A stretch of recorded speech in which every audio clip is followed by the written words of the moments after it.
Hello વિદ્યાર્થી મિત્રો, શ્રી કન્યા પ્રાથમિક વિદ્યાલય કાલાવડ ઈ-લર્નિંગ એપ્લિકેશનમાં આપ સૌનું હાર્દિક સ્વાગત છે।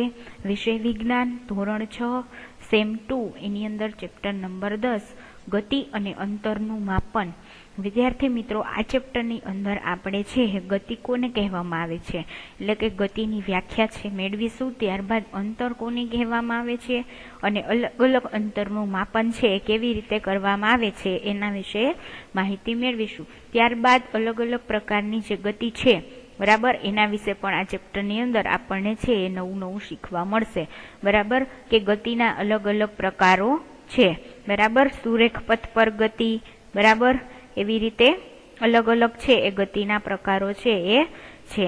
તો આ ચેપ્ટરની અંદર આપણે ગતિ અને અંતર વિશે છે એ માહિતી મેળવીશું। તો સૌ પ્રથમ જોઈએ તો કે પહેલી તથા બુજોના વર્ગમાં ઉનાળા દરમિયાન કરેલા પ્રવાસની ચર્ચા ચાલતી હતી। હવે તમે પણ બધા ક્યારેક પ્રવાસે તો ગયા જ હશો બરાબર। તો પહેલી અને બુજોના વર્ગમાં ઉનાળા દરમિયાન કરેલા પ્રવાસની ચર્ચા ચાલતી હતી। એમાં એક છોકરો તેના વતનમાં રેલવે, બસ અને છેલ્લે બળદગાડા દ્વારા ગયેલો હતો। હવે પ્રવાસની જે વાત કરતા હતા એમાં એક છોકરો છે એ એના વતનની અંદર કેવી રીતે ગયો હતો, અલગ અલગ રીતે। એક વખત છે એ રેલવેમાં ગયો હતો, એક વખત બસમાં, અને છેલ્લે શેના દ્વારા ગયો હતો તો કે બળદગાડા દ્વારા ગયો હતો। હવે આપણે છે એક જગ્યાએથી બીજી જગ્યાએ જવા માટે અત્યારે તો ખૂબ જ સરસ મજાના વાહનો છે ઉપલબ્ધ છે કે જેની મદદથી આપણે સરળતાથી છે એક જગ્યાએથી બીજી જગ્યાએ જઈ શકીએ બરાબર। ઓટોમોબાઈલ દ્વારા ચાલતા વાહનો પણ આવી ગયા છે, ગાડી છે બરાબર, એવી રીતે બસ, કાર, ટુ વ્હીલર એ બધું। ત્યારબાદ ટ્રેનની પણ સુવિધા છે। દરિયામાં આપણે જવું હોય બરાબર પાણીની અંદર તો આપણે સબમરીન છે, બોટ છે, એના દ્વારા પણ મુસાફરી કરી શકીએ છીએ। એવી જ રીતે આપણે હવાઈ જહાજની મદદથી પણ આપણે છે એક જગ્યાએથી બીજી જગ્યાએ ખૂબ જ ઓછા સમયગાળાની અંદર છે અને સારી રીતે સમયસર પહોંચી શકીએ છીએ બરાબર। તો આ છોકરો છે એ કઈ અલગ અલગ રીતે ગયો હતો, એક વખત બસમાં, એક વખત રેલવેમાં અને એક વખત બળદગાડા દ્વારા ગયો હતો। હવે એક વિદ્યાર્થીએ વિમાન દ્વારા યાત્રા કરી હતી, એ બધા વાતો કરતા હતા। એમાં એક વિદ્યાર્થી એમ કીધું કે હું મારા વતનમાં રેલવે, બસ અને બળદગાડા દ્વારા ગયો હતો। તો બીજા એક વિદ્યાર્થી એમ કીધું કે મેં વિમાન યાત્રા કરી હતી। અને એક વિદ્યાર્થીએ ઉનાળુ રજાઓના ઘણા દિવસો પોતાના કાકા સાથે માછલી પકડવા હોડીમાં પસાર કર્યા હતા બરાબર। હવે તમને બધાને ખ્યાલ જ હશે કે માછીમાર છે એ દરિયાની અંદર જ્યારે માછલી પકડવા જાય તો એ શેનો ઉપયોગ કરે છે દરિયાની અંદર તો કે હોડીનો ઉપયોગ કરે છે બરાબર। તો એક છોકરાએ એમ કીધું કે હું છે એમ વેકેશન દરમિયાન મારા કાકા સાથે ક્યાં ગયો હતો તો કે હોડી દ્વારા છે મેં દરિયાની યાત્રા કરી હતી।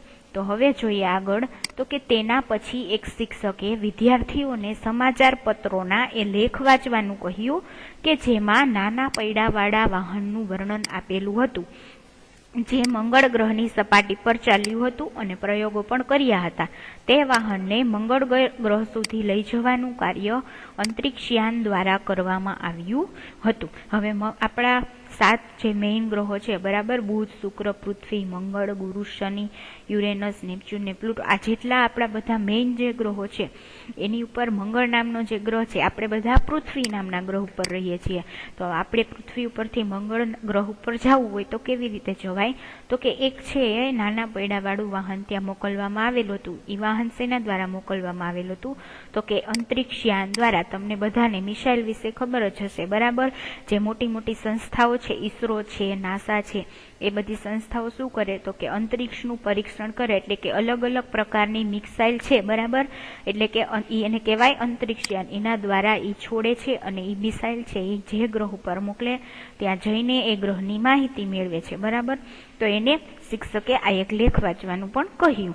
તે દરમિયાન પહેલી છે એ પ્રાચીન ભારત વિશે વાર્તાઓ વાંચતી હતી। હવે શિક્ષકે એને ન્યૂઝપેપર વાંચવાનું કીધું, એ દરમિયાન પહેલી શું કરતી હતી તો કે પ્રાચીન ભારતની વાર્તાઓ વાંચતી હતી। હવે એ જાણવા માંગે છે કે પ્રાચીન કાળમાં લોકો એક સ્થાનેથી બીજા સ્થાન સુધી કેવી રીતે યાત્રા કરતા હતા। પ્રાચીન કાળ એટલે કયો કાળ તો કે પહેલાના જમાનાની અંદર, અત્યારે જે ચાલે છે અત્યારે તો આપણે અલગ અલગ પ્રકારના વાહનો છે એ બધા ઉપલબ્ધ છે, પરંતુ પ્રાચીન કાળ એટલે કે પહેલાના સમયગાળામાં માણસો છે એક જગ્યાએથી બીજી જગ્યાએ છે એ યાત્રા છે કેવી રીતે કરતા એ જાણવા માટે પહેલી છે એ ઉત્સુક છે. તો હવે આપણે આપણો પહેલો પોઈન્ટ જોઈએ, ટોપિક નંબર 10.1 વાહન વ્યવહારની વાર્તા. બરાબર, એટલે કે એક જગ્યાએથી બીજી જગ્યાએ જવા માટે કયા કયા પ્રકારના વાહનો છે એનો ઉપયોગ થતો. તો સૌપ્રથમ જોઈએ ટોપિક નંબર 10.1 વાહન વ્યવહારની વાર્તા, સ્ટોરી ઓફ ટ્રાન્સપોર્ટ. હવે પ્રાચીન સમયની અંદર છે લોકો પાસે વાહન વ્યવહારના વધુ સાધનો ન હતા. તમને બધાને ખ્યાલ જ છે કે પહેલાના જમાનાની અંદર આટલી બધી વિકસિત છે ટેકનોલોજી છે આપણી પાસે ન હતી, જેના પરિણામે માણસો છે એ શું કરતા તો કે તેઓ ચાલીને યાત્રા કરતા હતા. બરાબર, તથા તેમનો સામાન પોતાની પીઠ પર મૂકીને લઈ જતા હતા. એ સમયગાળા દરમિયાન છે સાયકલ, બાઇક છે, પ્લેન, બસ, બોટ, ટ્રેન એવું કોઈ જ વસ્તુ છે ઉપલબ્ધ ન હતી. બરાબર, તો એઓને એક જગ્યાએથી બીજી જગ્યાએ જવા માટે શું કરતા તો કે ચાલીને યાત્રા કરતા અને પોતાનો સામાન છે પોતાની પીઠ ઉપર, બરાબર, એટલે ખભા ઉપર એવી રીતે અથવા તો ખભાના પાછળના ભાગે લટકાવીને લઈ જતા. પછી શું કર્યું એમણે, પછીથી તેમણે પ્રાણીઓને પણ પરિવહન માટે છે ઉપયોગમાં લેવાનું શરૂ કર્યું.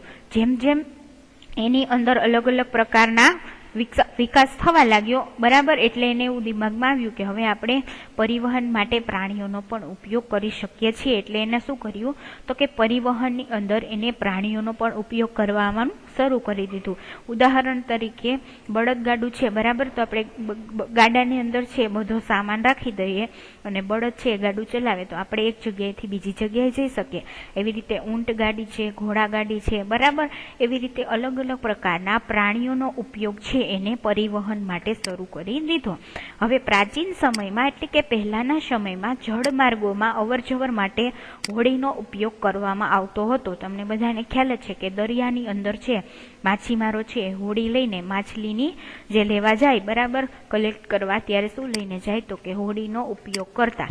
હવે શરૂઆતમાં લાકડાના ટુકડામાં એક ખાડો અથવા તો પોલાણ બનાવીને હોડી બનાવવામાં આવતી હતી. બરાબર, જ્યારે સાવ પહેલાના જમાનાની અંદર જ્યારે હોડી પણ ઉપલબ્ધ ન હતી ત્યારે માણસો શું કરતા તો કે લાકડાનો એક ટુકડો હોય એની અંદર ખાડો કરીને એને છે પાણીની અંદર તરવા મૂકી દે. બરાબર, એટલે એને જ હોડી બનાવીને એ લોકો એનો ઉપયોગ કરતા હતા. હવે ત્યારબાદ લોકોએ લાકડાના ટુકડા એકબીજા સાથે જોડીને શું કર્યું તો કે હોડી બનાવવાનું શીખી લીધું. બરાબર, અને આ હોડી પાણીમાં રહેનારા પ્રાણીઓના આકાર જેવી હતી. બરાબર, એટલા માટે શું થાય તો કે એ તરી શકે. બરાબર, હવે જેવી હતી. પ્રકરણ 8 તેમજ 9માં તમે માછલીના ધારા રેખીય શરીરનો આકૃતિ છે એને તમે યાદ કરો. હવે વિદ્યાર્થી મિત્રો, પ્રકરણ નંબર 8 અને 9ની અંદર તમને અલગ અલગ પ્રકારના જે પ્રાણીઓ છે કે જે દરિયાની અંદર વસવાટ કરે છે એવો શા માટે પાણીની અંદર તરી શકે છે એના વિશે તમને ખ્યાલ આવી જ ગયો છે. હવે એની અંદર આપણે ઉદાહરણ જોયું હતું માછલી, તો કે માછલીનો આકાર છે શરીરનો કેવો છે તો કે ધારા રેખીય છે.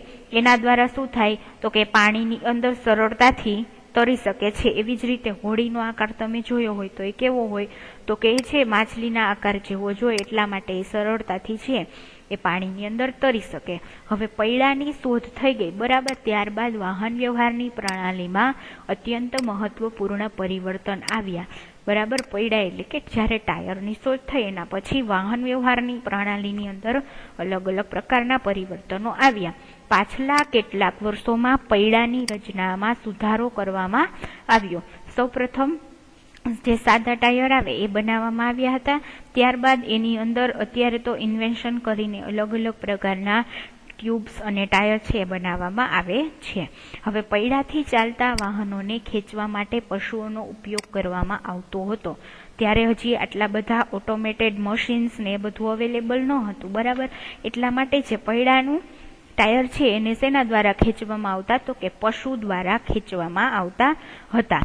ત્યારબાદ 19મી સદીની શરૂઆત સુધી વ્યક્તિઓ એક સ્થાનેથી બીજા સ્થાન સુધી પરિવહન માટે શેનો ઉપયોગ કરતા તો કે પશુઓ, હોડીઓ અને જહાજોનો ઉપયોગ કરતા હતા. બરાબર, 19મી સદીની શરૂઆત સુધી, ક્યાંથી લઈને 19મી સદીની શરૂઆત સુધી વ્યક્તિ એક સ્થાનેથી બીજા સ્થાને પરિવહન કરવા માટે પશુઓ, હોડીઓ અને જહાજોનો ઉપયોગ કરતા. હવે વરાળ યંત્રની શોધ થઈ. બરાબર, ત્યાર સાથે પરિવહન માટેના નવા નવા સાધનોની શોધ શરૂ થઈ. વરાળ યંત્રની શોધ થઈ ગઈ ત્યારબાદ શું થયું તો કે પરિવહન માટેના બીજા પણ ઘણા બધા સાધનો છે એની શોધ થઈ ગઈ અને એનો ઉપયોગ છે એ માણસો છે એ કરવા લાગ્યા. હવે પરિવહન માટેના નવા સાધનોની શોધ થઈ, બરાબર. ત્યારબાદ શું થયું તો કે વરાળ યંત્ર દ્વારા ચાલતી ગાડીઓ તથા માલગાડીઓના ડબ્બાઓને રેલવેના પાટાનું નિર્માણ કરવામાં આવ્યું, બરાબર. હવે વરાળ યંત્રની શોધ થઈ ગયા બાદ શું થયું તો કે પરિવહન માટેના નવા સાધનોની શોધ પણ શરૂ થઈ ગઈ અને વરાળ યંત્ર દ્વારા ચાલતી ગાડીઓ તથા માલગાડીઓના ડબ્બા માટે રેલવેના પાટાનું નિર્માણ કરવામાં આવ્યું. હવે આગગાડી છે એ શેના દ્વારા ચાલે છે તો કે વરાળ યંત્રનું જ્યારે શોધ થઈ ગઈ ત્યારબાદ ટ્રેનનું નિર્માણ કરવામાં આવ્યું અને ટ્રેન છે શેના ઉપર અત્યારે ચાલે છે તમને બધાને ખબર છે કે રેલવે છે એ શેના ઉપર ચાલે તો કે પાટા ઉપર ચાલે, એટલે એના માટે પાટાનું નિર્માણ કરવામાં આવ્યું. ત્યારબાદ સ્વચાલિત વાહન એટલે કે ઓટોમોબાઈલ જેવા કે ઓટોમોબાઈલની અંદર કોણ આવશે કે મોટર કાર, ટ્રક અને બસ આવ્યા, બરાબર. ટ્રેન પછી શું આવ્યું તો કે મોટર કાર, ટ્રક અને બસ આવ્યા અને પાણી પણ પર પરિવહન કરતા સાધનોમાં મોટરથી લઈને અલગ અલગ બીજા ઘણા બધા સાધનો છે એનો વિકાસ છે એ થયો, બરાબર. હવે તમે આકૃતિની અંદર જોઈ શકો છો કે વાહન વ્યવહારના સાધનો એની અંદર તમને અલગ અલગ પ્રકારના છે એ વાહન વ્યવહારમાં ઉપયોગમાં લેવાતા સાધનો છે બતાવવામાં આવેલા છે, જેની અંદર તમે જોઈ શકો છો સાયકલ છે, પ્લેન છે, ત્યારબાદ બોટ છે, બળદગાડું છે કે જે સૌથી પ્રાચીન એટલે કે જૂનું છે, ત્યારબાદ બસ છે, ટ્રેન છે. આકૃતિની અંદર તમે જોઈ શકો છો કે ટ્રેન છે શેની ઉપર ચાલે છે તો કે ટ્રેનના પાટા ઉપર, બરાબર. હમણાં જ આપણે કીધું કે વરાળ યંત્રની શોધ થઈ ત્યારબાદ શું થયું તો કે ટ્રેન છે એના પાટા વિકસાવવામાં આવ્યા અને ત્યારબાદ સૌપ્રથમ જ્યારે 19મી સદીની શરૂઆતમાં છે પશુઓ, હોડીઓ અને જહાજો દ્વારા જ્યારે વાહન વ્યવહાર ચાલુ કરવામાં આવ્યું ત્યારે ટાયરની શોધ થઈ ગઈ હતી. આકૃતિની અંદર અહીંયા તમે જોઈ શકો છો કે ટાયર છે પરંતુ એ પશુઓ દ્વારા ખેંચવામાં આવતું હતું, જે અત્યારે ઓટોમોબાઈલ વાહનોએ પશુઓની જગ્યા છે એ લઈ લીધી છે, રાઈટ. આ ખાસ યાદ રાખવાનું છે કે વાહન વ્યવહારના સાધનો છે કયા કયા છે. હવે ત્યારબાદ ચાલતી બોટ અને જહાજોનો ઉપયોગ પણ થવા લાગ્યો. હવે 19મી સદીની શરૂઆતના વર્ષોમાં વાયુયાનનો વિકાસ થયો, બરાબર. 19મી સદીની શરૂઆતના વર્ષોમાં શેનો વિકાસ થયો તો કે વાયુયાનનો વિકાસ થયો. ત્યારબાદ તેમાં સુધારો કરવામાં આવ્યો તથા તેને મુસાફરી તથા સામાન લઈ જવા યોગ્ય બનાવવામાં આવ્યા, બરાબર. હવે ઇલેક્ટ્રિક રેલગાડી, મોનોરેલ એટલે કે એક જ પાટા પર ચાલતી ટ્રેન એને શું કહેવાય મોનોરેલ. સુપરસોનિક વિમાનો એટલે કે અવાજની ઝડપે ઉડતા વિમાનો, તમને બધાને ખબર જ હશે કે પ્રાઇવેટ જેટ છે, ત્યારબાદ ફાઇટર પ્લેન છે, હેલિકોપ્ટર છે, બરાબર. એવી રીતે વિમાન છે, અલગ અલગ પ્રકારના પ્લેનો છે એ હવાઈ માર્ગે છે એ મુસાફરી કરતા હોય અને ખૂબ જ અવાજ છે ઉત્પન્ન કરે છે, બરાબર. એને શું કહેવાય સુપરસોનિક વિમાનો. ત્યારબાદ અંતરિક્ષયાન 20મી સદીના કેટલાક છે એ યોગદાન છે. આજે ઇલેક્ટ્રિક રેલગાડી છે એ બધી પેલા સૌ પ્રથમ સેના દ્વારા ચાલતી હતી, બરાબર. ત્યારબાદ અત્યારે છે ટ્રેન છે એ ઇલેક્ટ્રિક દ્વારા ચાલે છે. પેલા છે એ બધી આગગાડી છે કોલસા દ્વારા ચાલતી હતી, અત્યારે બધી ટ્રેન છે શેના દ્વારા ચાલે છે તો કે ઇલેક્ટ્રિસિટી દ્વારા ચાલે છે. અને આ બધા હવાઈ જહાજો છે, ત્યારબાદ ટ્રેન છે, વિમાનો છે, એ બધા અલગ અલગ પ્રકારના અંતરિક્ષયાન છે એ બધા 20મી સદીની અંદર છે વિકસાવવામાં આવેલા છે. એટલા માટે શું છે તો કે 20મી સદીના યોગદાનો છે. હવે આકૃતિ 10.1માં પરિવહનના વિભિન્ન સાધનો તમને બતાવવામાં આવેલા છે, બરાબર. અહીંયા તમે જોઈ શકો છો આકૃતિ 10.1. જો અહીંયા તમને મેં પહેલા જ કહી દીધું આકૃતિ 10.1ની અંદર તમને પરિવહનના સાધનો બસ છે, ટ્રેન છે, સાયકલ, પ્લેન, જહાજ છે, ત્યારબાદ બળદગાડું છે, આ બધા શું છે તો કે પરિવહનના સાધનો છે. આકૃતિ 10.1ની અંદર તમને બતાવવામાં આવેલા છે, બરાબર. હવે પરિવહનના વિભિન્ન સાધનો છે એ તમને આકૃતિની અંદર બતાવવામાં આવેલા છે. તેને પ્રાચીનથી અત્યાનુધિક મુજબ પરિવહનના સાધનોને તમારે શું કરવાનું તો કે સાચા ક્રમમાં ગોઠવવાના છે. શું તેમાં પ્રાચીન પરિવહનનું એવું કોઈ સાધન છે કે જેનો આજકાલ છે એ ઉપયોગ થતો નથી? તમને એની અંદર અલગ અલગ પ્રકારના સાધનો છે, મેં તમને હમણાં આકૃતિ બતાવી હતી, તમારે યાદ રાખવાનું છે. આકૃતિ 10.1માં તમને જે સાધનો આપેલા છે એને તમારે પ્રાચીનથી લઈને અત્યાધુનિક એટલે કે અત્યારે જે આધુનિક સાધનો છે એને તમારે ગોઠવવાના છે. સૌ પ્રથમ આવશે બળદગાડું, બરાબર, ત્યાર પછી સાયકલ, એવી રીતે અલગ અલગ લાઈનમાં તમારે ગોઠવવાના. આ તમારે હોમવર્કની અંદર કરવાનું રહેશે. ત્યાર પછીનો નેક્સ્ટ પોઈન્ટ છે 10.2. આ ટેબલ છે એ કેટલું પહોળું છે, બરાબર. હવે તમને કોઈ પણ વસ્તુ આપેલી હોય અને તમને કોઈ એમ કે આ ટેબલ કેટલું પહોળું છે, તમારે મેજર કરીને બતાવવાનું છે. તો અત્યારે તમે સરળતાથી માપી શકો. શેના દ્વારા? તો કે માપપટ્ટી છે તમને અત્યારે માર્કેટની અંદર અવેલેબલ જ છે કે જેનો ઉપયોગ કરીને આપણે છે કોઈ પણ વસ્તુની લંબાઈ છે એનું મેજરમેન્ટ કાઢી શકીએ. તો લોકો કેવી રીતે જાણકારી પ્રાપ્ત કરતા હતા કે તે કેટલું ચાલ્યા, બરાબર. તમને અહીંયા 10.2 ટોપિકનું નામ જ આપેલું છે કે આ ટેબલ કેટલું પહોળું છે. How wide is this desk, બરાબર, કે આ ટેબલ કેટલું પહોળું છે. ત્યાર પછી બીજો પ્રશ્ન છે કે લોકો કેવી રીતે જાણકારી પ્રાપ્ત કરતા કે તે કેટલું ચાલ્યા, બરાબર. પહેલાના પ્રાચીન કાળની અંદર લોકો એક જગ્યાએથી બીજી જગ્યાએ જવા માટે ઘણી બધી મુસાફરી કરતા, બરાબર, ચાલીને જતા.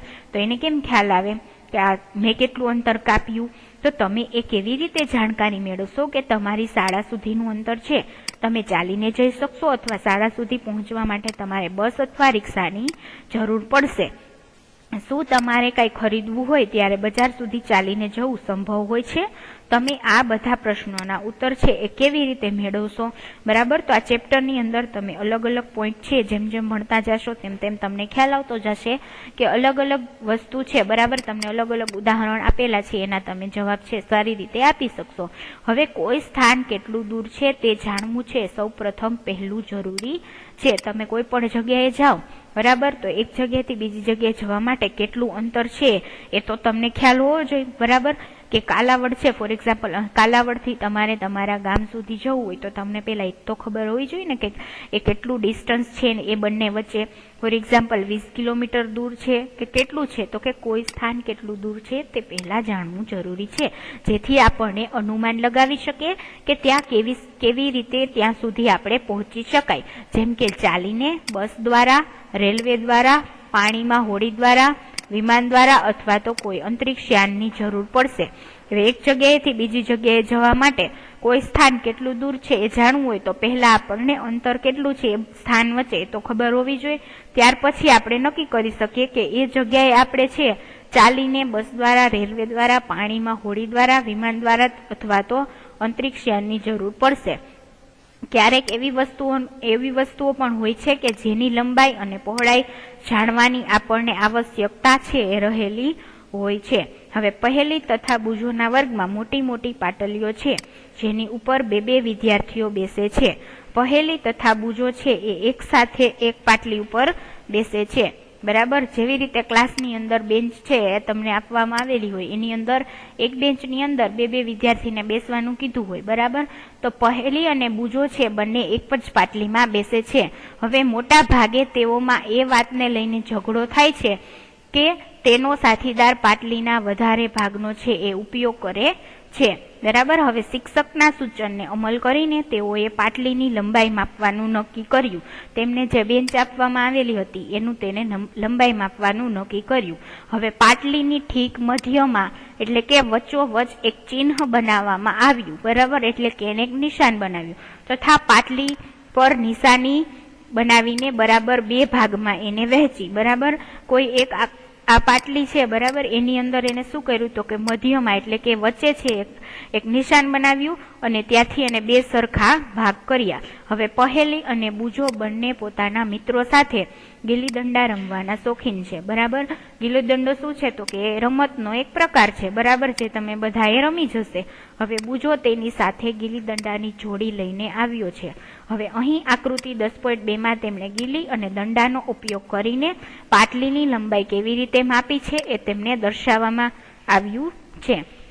આકૃતિ 10.2 ની અંદર તમે જોઈ શકો છો કે એ લોકો શું કરે છે તો કે ગીલી દંડાનો ઉપયોગ કરીને એ છે એ મેજરમેન્ટ લગાવે છે, બરાબર. તેમને એવું લાગે છે કે પાટલીની લંબાઈ છે એ બે દંડાની લંબાઈ તથા બે ગીલીની લંબાઈ બરાબર છે. આકૃતિ 10.2 માં તમે જોઈ શકો છો કે તમને જે બેન્ચ આપેલી છે એની અંદર તમને એક વ્હાઇટ કલરની જે પટ્ટી છે એ દેખાય છે, બરાબર. એ તમે જોઈ શકો છો કે એકદમ વચ્ચે છે લાઈન દોરેલી છે. ત્યાંથી બંને બાજુએ એ લોકોએ મેજરમેન્ટ કર્યું કે બંનેના બે બાજુના જે ભાગ છે બરાબર એની લંબાઈ કેટલી છે તો કે 1 ગીલી અને 1 દંડા જેટલી છે બરાબર। અહીંયા તમે જોઈ શકો છો કારણ કે બંનેને અડધી અડધી પાટલી પ્રાપ્ત થઈ, જેમાં પાટલીનો અડધો ભાગ લંબાઈમાં 1 દંડા અને 1 ગીલીની લંબાઈ બરાબર છે, જે તમે આકૃતિ 10.2 ની અંદર ક્લિયરલી જોઈ શકો છો કે 1 ગીલી અને 1 દડા જેટલી એની લંબાઈ છે। એવી જ રીતના સામેની બાજુએ પણ એવી જ રીતે ડોટેડ લાઈનથી તમને બતાવવામાં આવેલું છે કે એની લંબાઈ પણ કેટલી છે તો કે 1 ગીલી અને 1 દંડા જેટલી છે બરાબર। હવે કેટલાક દિવસ પછી મધ્યમાં ખેંચેલ રેખા એટલે કે લીટી છે એ ભૂસાઈ ગઈ બરાબર। હવે દરરોજ તમે પાટલી ઉપર બેસતા હોય તો જે લાઈન દોરેલી હતી એ ભૂસાઈ ગઈ, એટલા માટે બુજોને જૂનો ગીલી દંડો ખોવાઈ ગયો હોવાથી તેની પાસે ગીલી દંડાની નવી જોડી છે। હવે જોઈએ કે તે ગીલી દંડાની નવી જોડીનો ઉપયોગ કરીને પાટલીનું અંતર છે કેવી રીતે માપે છે બરાબર। એનો જૂનો જે ગીલી દંડો હતો એ ખોવાઈ ગયો, તો નવા ગીલી દંડાની મદદથી છે એ પાટલીનું મેજરમેન્ટ લે છે। હવે આકૃતિ 10.3 ની અંદર તમને ગીલી દંડાની કોઈ બીજી જોડીની મદદથી પાટલીની લંબાઈ છે એ માપે છે। તો એની અંદર તમે જોઈ શકો છો કે બેન્ચ તમને જે આપેલી છે એની અંદર જેવી રીતે આકૃતિ 10.2 ની અંદર એક જ સરખું મેજરમેન્ટ આવતું હતું એવું આકૃતિ 10.3 ની અંદર આવતું નથી। આકૃતિ 10.3 ની અંદર તમે ક્લિયર જોઈ શકો છો કે 1 ગીલી અને 1 દંડાની લંબાઈ છે એ સરખી છે, પરંતુ બીજી બાજુ તમને જે પીળા કલરથી બતાવવામાં આવેલું છે એમાં 1 ગીલીની લંબાઈ તો સરખી છે પરંતુ દંડાની લંબાઈ છે એ ઘટે છે। એટલા માટે આને આપણે શું કહી શકીએ કે કોઈ પણ વસ્તુનું મેજરમેન્ટ કરવું હોય તો એના માટે સરખું છે એ માપક્રમ આપણે લેવો જોઈએ।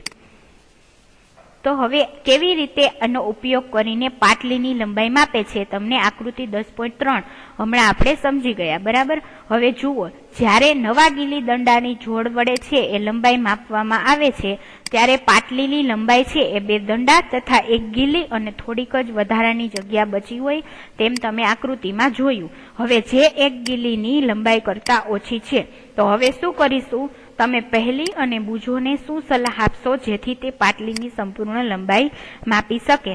શું તે લંબાઈ માપવા માટે ક્રિકેટના સ્ટમ્પ તથા ગીલીઓનો ઉપયોગ કરી શકે છે, અથવા તમે વિચારો છો કે એવું કરવાથી પણ આવી જ સમસ્યા ઊભી થશે? તો કે હા, કારણ કે કોઈ પણ વસ્તુ ફોર એક્ઝામ્પલ એ ગીલી દંડાની જગ્યાએ ક્રિકેટનો સ્ટમ્પ છે એનો ઉપયોગ કરે તો દરેક ક્રિકેટના સ્ટમ્પની લંબાઈ છે ફિક્સ હોય એવું જરૂરી નથી બરાબર। માઇનોર એની અંદર ડિફરન્સ રહેલો હોય, એટલા માટે એનું મેજરમેન્ટ જેવી રીતે ગીલી દંડાની નવી જોડ લીધી તો મેજરમેન્ટ ખોટું આવ્યું એવી રીતે આમાં પણ આવી શકે બરાબર। એટલા માટે માપપટ્ટીનો ઉપયોગ કરીને જો એ મેજરમેન્ટ લે તો એનું મેજરમેન્ટ છે એ પ્રોપર આવશે બરાબર। તે એક કામ કરી શકે છે, એક નાની દોરી લઈને તેના પર 2 ચિહ્ન બનાવે અને આ દોરીની લંબાઈ હશે જે આ દોરીની મદદથી પાટલીની લંબાઈ માપી શકે છે બરાબર, જે તમે આકૃતિ 10.4 છે એની અંદર તમે જોઈ શકો છો। હવે તે આ દોરીનો ઉપયોગ નાની લંબાઈનું અંતર માપવા કરી શકશે। તે દોરીને વાળીને અડધો એટલે કે 1/2, 1/4 અને 1/8 ભાગ બનાવી શકે છે બરાબર। હવે કદાચ પહેલી અને બુજો પાટલીની ચોક્કસ લંબાઈ દોરીની મદદથી માપી શકશે, પરંતુ એ પણ મેજરમેન્ટ પ્રોપર ન હોઈ શકે બરાબર, કારણ કે દોરીના જે ટુકડા કર્યા એમાં પણ અમુક અંશે છે એનો ભાગ છે એ નાનો મોટો થઈ જાય છે, એટલા માટે દોરીનો ઉપયોગ કરવો પણ ખાસ છે એ સગવડતા ભર્યો નથી। હવે તમે કહેશો કે તેના કંપાસ બોક્સમાં રહેલી ફૂટપટ્ટીનો ઉપયોગ કરીને પણ તેઓ તેમની સમસ્યા હલ કરી શકે છે? તો કે હા, કંપાસ બોક્સની અંદર તમને સ્કેલ છે આપેલી હોય એની અંદર તમને મેજરમેન્ટ આપેલા હોય કે 15 સેન્ટીમીટરની તમારી ફૂટપટ્ટી હોય તો તમે એવી રીતે મેજરમેન્ટ કરી શકો છો અને જેટલી સ્કેલની અંદર તમને માપન છે એનો સરવાળો કરીને એનો હાફ કરી નાખો એટલે તમને મેજરમેન્ટ મળી જાય। અને હા, વાસ્તવમાં આવું કરવું જોઈએ। હવે બુજોએ વાંચ્યું હતું કે જ્યારે આવા માપનમાં ચોક્કસ સાધનો ન હતા ત્યારે લોકો છે એ કેવી રીતે અંતર છે એ માપતા હતા બરાબર।